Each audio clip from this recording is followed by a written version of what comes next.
kahit anong takas, nandoon pa rin yung hindi tayo makakaligtas kung ano talaga yung gusto ipagawa sa atin ni God.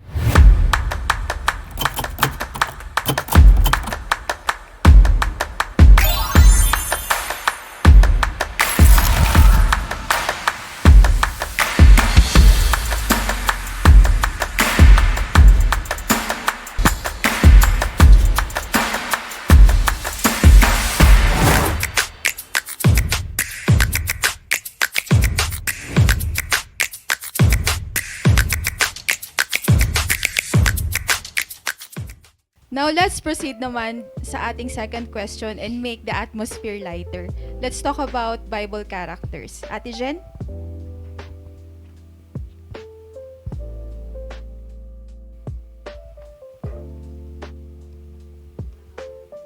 Letter J. Okay. Sino po? Si Jonah.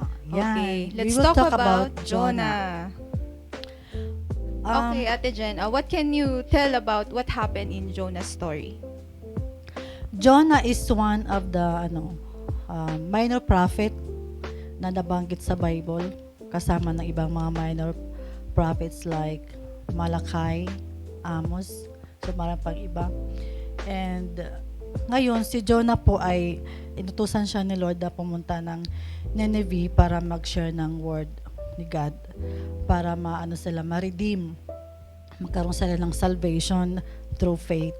But then itong si Jonah, instead of going to Nineveh, sumakay siya pumunta sa isang pier, then papunta siya sa Tarshish, instead sa opposite side. Kung si Nineveh ay nasa nito sa side, which is around 500 kilometers lang, si Jonah pumunta sa kabila. So sumakay siya ng barko papuntang Tarshish. Ngayon, nung nasa barko na siya, dahil nga sa sinuway niyang Panginoon, nagalit ang Lord kasi syempre nag-disobey siya sa Panginoon. So nagkaroon ng bagyo. Now, nung nagkaroon na ng bagyo ng time na yun, yung mga sakay doon sa sa barko, sila, bakit anong nangyari, bakit nagkaroon ng bagyo? So nagkaroon sila ng parang nakakagulo sila doon sa story na yon. Dahil itong captain ng barko pumunta sa ilalim doon sa lower deck ng masasabi. So napansin na si Jonah na natutulog, masarap lang kanyang tulog, wala siyang pakialam kung ano nangyayari. Basta peacefully sleeping si Jonah. So itong yung captain sabi niya, bumangon ka nga dyan, pag-pray ka nga sa God mo, kasi yung ibang sakay ng barko, nagkanya-kanya silang panalangin sa kanilang mga Diyos na sinasamba. Ngayon, napagtanto nila na itong si Jonah, sa kanilang mga pag-uusap, napagtanto na siya ay nag-disobey sa kanang Diyos. Nalaman ng captain na dahil sa kanyang pag-disobey, nagkaroon ng hindi magandang climate. So then, nagkaroon sila ng decision na magbawas sila ng mga cargo to lighten up yung kanilang kasi marami silang dalang mga box or mga cargos na dala nila. So nagtapon sila ng mga cargos. Pero kahit ginawa nila yon, hindi pa rin humupa yung bagyo. So syempre natatakot sila na lumubog. So sabi ni Jonah, sige, kasi kasalanan ko naman kasi nag-disobey ako sa aking Panginoon, buhatin niyo ako tas itapon. So yun ang nangyari. So though ayaw nilang gawin yun, but kailangan nila gawin para humupa yung bagyo. So nung tinapon na nga si Jonah doon sa dagat, miraculously nga, humupa yung bagyo. So ito namang si Jonah ay upang mailigtas siya ng Panginoon doon sa situation na yon, nag-send siya ng malaking isda. Nilunok ba na para hindi siya malunod. Ngayon, so nandun si Jonah, syempre nagsisi siya sa kanyang ginawa, humingi siya ng tawad sa Lord. Then dininig naman ng Panginoon ng kanyang panalangin. So in short, tinuloy pa rin ng Panginoon ang kanyang plano. So iniluwa si Jonah doon sa malapit sa Nineveh para mapunta pa rin siya doon sa plano ng Panginoon. Kasi lumihis siya So yung isda, dinala siya doon sa pangpang. Diba? Ngayon, sinabi pa rin ni Lord na pumunta ka doon, gawin mo yung inuutos ko. Kasi sobrang ang kasalanan ng mga Nineveh, nakakarating na sa akin ng kanilang mga pinaggagawa ba na mga pagkakamali. Siyempre, dahil sa pagmamahal ng Panginoon, ayun naman yung mapahamak yung mga taga Nineveh. So yun ang kanyang yung plano ni Lord sa Nineveh. So ngayon, itong si Jonah, sa pagkakataong yun, ayaw namang gawin dahil nga mayroon din siyang hinanakit sa mga Nineveh. But because dahil nga utos ng Panginoon, sumunod siya. Pumunta na siya doon sa Nineveh, then nag-aaral siya. Amazingly kasi, yung city of Nineveh, in 5 words lang na sinabi ni Jonah. Anong sinabi ni Jonah? 5 words lang sinabi niya na convert po yung mga Nineveh. In 40 days, Nineveh will be overthrown. So yun lang ang sinabi ni Jonah sa kanila. And pagkarinig nila nun, nag-ayuno, nag-tear ng kanilang mga damit, nagsuot sila ng saklot, pero pag-show ng kanilang paghingi ng tawad sa ating Panginoon. So, in short po, nagkaroon ng redemption sa kanila na nag-ano sila sa Lord, pati yung kanilang hari. So, makikita po natin dito na yung ano pala, ang katanungan dito is, bakit pagkasabi nun ni Jonah, agad sila na-convert, hindi na si Jonah naggawa pa ng maraming pangangaral, mga ganon. Kasi po, during that time, syempre marami ng mga miracles na narinig na nila na nagagawa ng ating Panginoon. Kasi that time yun po yung story ng ang Nineveh kasi is part of the Assyrian Empire. Then malapit sila sa Babylon. So alam lang po natin nangyari sa Babylon, di po ba? Yung mga miracles yung nangyari kay na Shadrach, Meshach, and Abednego. Yung story na nilagay sila doon sa pugon. Di po ba? Na kasi inuutos sila ng Nebuchadnezzar that time na mag-worship sila sa image ni Nebuchadnezzar. But then hindi sila natinag. Sabi nga ni Nebuchadnezzar sa story na yon, pag hindi kayo sumamba sa rebulto na ito, tatapon ko kayo sa pugon. So syempre, sabi nga nila, ililigtas kami ng Panginoon. Hindi niya hayaan na kami ay masunog. Pero hindi man gawin ng Panginoon yon, kahit hindi man kami ligtas, hindi pa rin kami sasamba sa imahe na ginawa mo. So, dilagay sila sa pugon. Then, alam naman po natin yung story, kung ating marirecall, buo pa rin sila nakalabas. Niligtas sila ng ating Lord. So, yung mga ganong mga miracles, naririnig na ng mga Nineveh.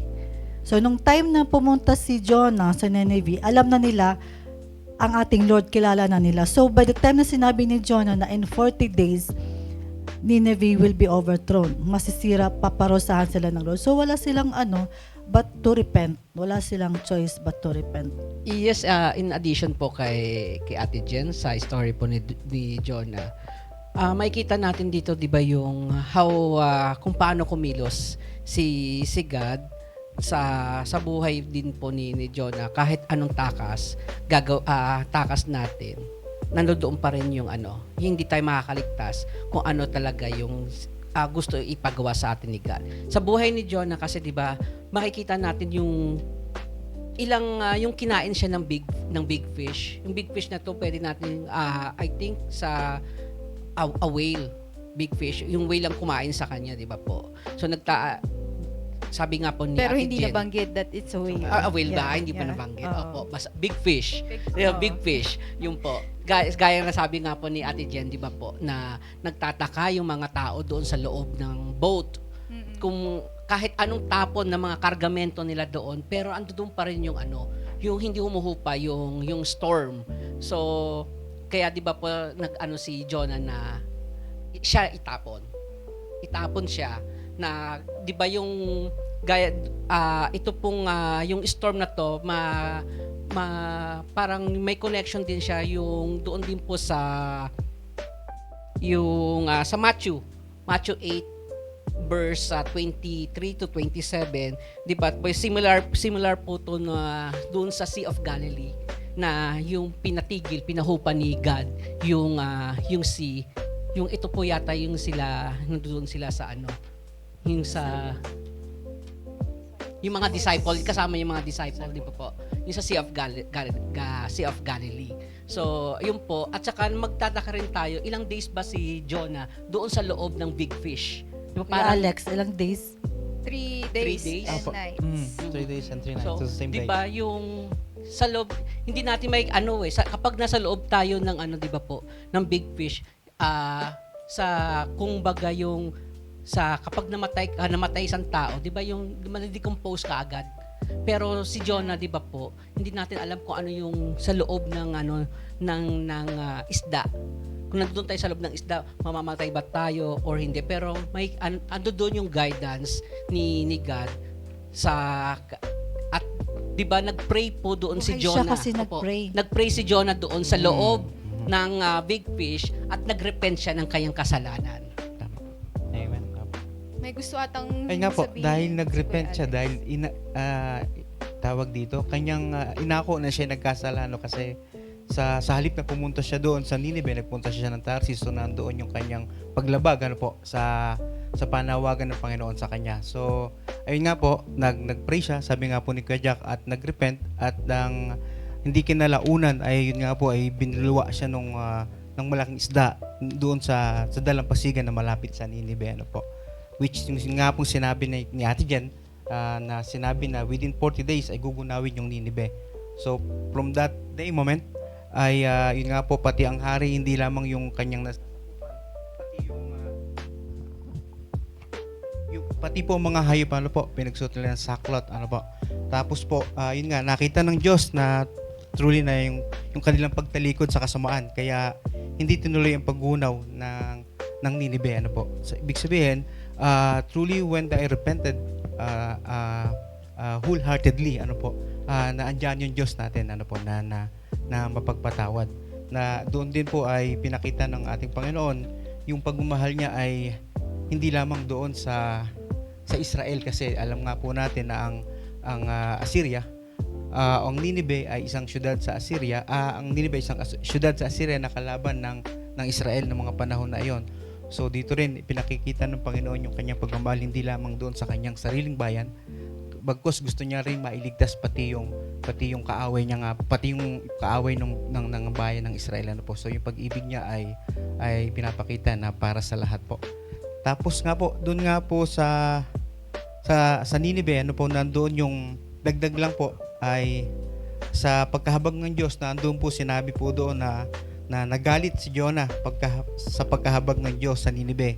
Tapos po 120,000 na katao ang naninirahan bukod pa sa napakakapal na mga hayop po. So parang andun nga sa pagkakaunawa ko po nandoon yung kanyang bakit ba siya nagalit? Bakit ba siya parang hindi natuwa doon sa desisyon ng Panginoon na hindi gunawin dahil kaaway sila kaaway sila ng bayan ng Israel po. Kaya sinabi niya po doon sa verse chapter 4 verses 10 to 11, sinabi ni Yahweh, tumubo ang ito pala yung bago po yun, di ba nung gabi na yun parang meron pong puno ng ano nga bang puno yun ate? Na pinutubo ng Panginoon sa magdamag lamang po. Pero basahin ko po dito pinatubo sa magdamag pagkatapos ay kanya na pong tawag dito giniba o kanya ng dinestroy po. At po sabi niya sa verse chapter 4, 10 to 11, sinabi ni Yahweh, tumubo ang halamang iyon, lumago sa loob ng magdamag at namatay kinabukasan. Wala kang hirap diyan, ngunit nalungkot ng iyay mamatay. Ako pa kaya na hindi malungkot sa kalagayan ng Ninibe? Ito'y isang malaking lungsod na tinitirhan ng mahigit na 120,000 katao na pawang walang malay bukod pa sa makapal na hayop. Ano po, nandun yung pag-ibig at yung ng Panginoon dito po sa bayan ng Ninibe. So gayon ay nakita ng Panginoon yung true repentance po ng mga tao na yon. Kaya yung desisyon ng Panginoon na hindi gunawin yung Ninibe ay kanya pong inihatol doon sa bayan ng Ninibe. So sa ganong kapamaraanan po, kahit si Jonah na parang parang tinakbuhan niya yung kanyang yung pinag-uutos ng Panginoon, po. So siguro ang masasabi ko dito, kung iyon ay nakalaan para sa kanya, hindi natin talaga matatakasan pag tayo ay tinawag ng Panginoon sa isang misyon na kailangan natin gawin. Papangyayari po iyon. Pag po iyon ay ayon doon sa kalooban ng ating Panginoon. Yun po. Napaka-interesting ng story ni Jonah. Kuya Jack, may gusto ka sabihin? Yes, yung tanong lang ni Kuya kanina kung anong klase nga na plant ba yon.